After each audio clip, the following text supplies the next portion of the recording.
many times have you studied something and couldn't recall what you just studied? Common mistakes we make to avoid this problem is rereading, highlighting, and taking notes.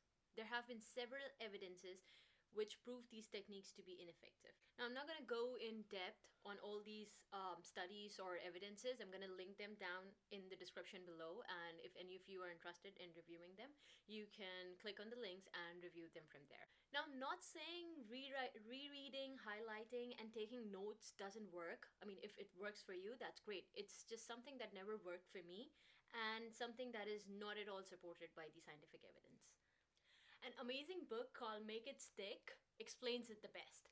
There are 4 things that I learned from this book, which is called Make It Stick, The Science of Learning. Number 1, mindless repetition does not build memory. Quality, type, and timing of repetition are each as important as quantity. Number 2, fluency is not the same as understanding. Just because you can repeat something, it doesn't mean you get it. Number 3, creativity and knowledge are not separate. Creativity requires knowledge, and knowledge must be memorized. It's an amazing book that explains the science of learning, and I think every student who's suffering on learning new content or memorizing content should be reading this. Again, I will link it down in the description below for your reference. There are a number of studies that have been done to overcome the problem of forgetting. And the most evident ones and the most effective ones, in my perspective at least, are spaced repetition and active recall. Active recall is revision in easy terms.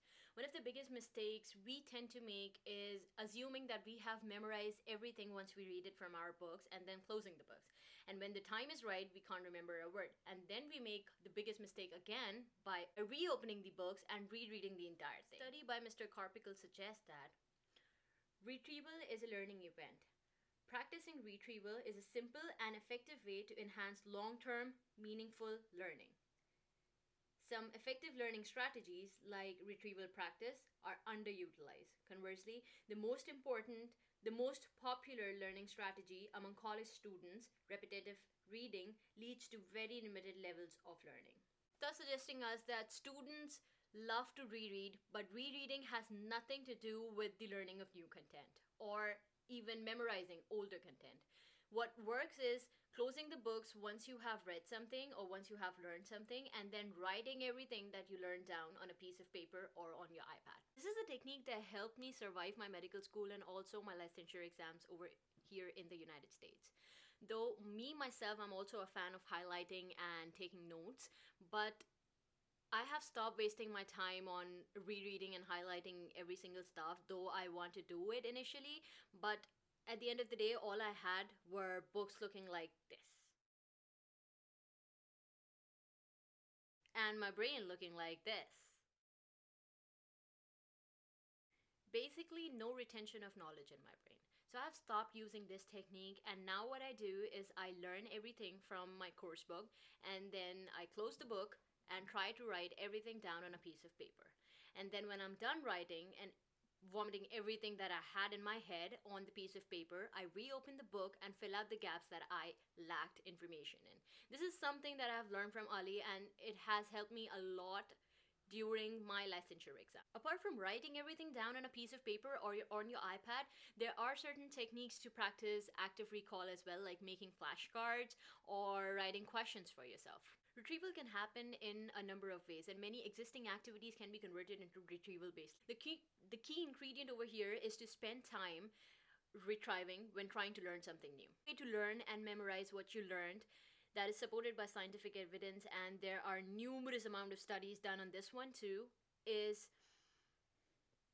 spaced repetition, which simply means to space out and repeat everything that you learned.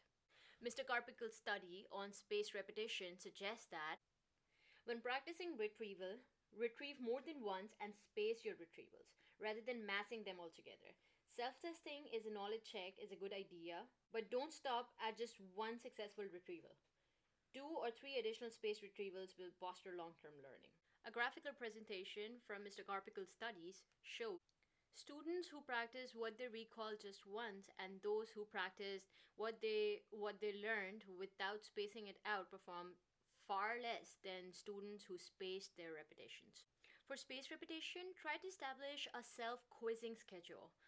When you get answers correctly, try spacing the revision of those questions based on a few days, from a few days to a few months, and from a few months to more months. This will help straighten your forgetting curve. Psychology defines as the decreasing ability of the brain to memorize content over a period of time. This was a study performed by a German scientist called Ebbinghaus. He found the forgetting curve to be exponential. Memory retention is 100% at the time of learning any particular piece of information. However, it drops rapidly to 40% within the first few days, after which the declination of memory retention slows down again. A concept that is similar to forgetting curve is called the strength of memory, which again can be enhanced by spaced repetition. A good way to practice spaced repetition is let's say I have heart and lungs and kidneys. These are the three topics that I have to finish in a day. So I spent like 3 hours doing the heart topic and then 3 hours doing the lungs topic. What I would be doing, or what you would be doing before watching this video, was hop on to kidneys once I'm done with my heart and lungs topic, spending 6 hours straight on the hearts and lungs, 3 hours each. I would then spend 3 hours working on the kidneys topic. But now what we are going to do by practicing spaced repetition is I'm going to put a pause on the kidneys and I'm going to revise everything or repeat everything that I learned in the past 6 hours to test my knowledge, even if I remember everything that I learned in the past 6 hours. So what I will do is I will either ask myself a couple of questions from the topics that I learned from heart and lungs, or I will write down everything that I know in my head on a piece of paper and then test my knowledge by reopening the books and rechecking everything that I learned and if I got it right in my head. Spacing the repetition of the topics that you learned in a day can actually do wonders for your grades. As a summary, active recall is revising everything you learn whilst recalling with the books closed. Spaced repetition is repeating everything that you learned over a specific period of time. At the end of the day, ask yourself what you learned today and maybe write that information down on a piece of paper and ask yourself what you have actually gained by spending hours and hours on studying. This video in a nutshell is, though I myself was also a fan of rereading, highlighting, and taking notes, because we are trained to do that some way from the time we start going to school to the time we end up getting our graduate degree. In fact, I still do take notes and I still do highlight, but ever since I learned about active recall and spaced repetition and started practicing it in my med school, honestly, that was the only time my grades actually got better. There are numerous evidence behind the studies that focuses on active recall and spaced repetition. And there is an entire book made for students called Make It Stick, the Science of Learning. Again, I think every student should be reading this book.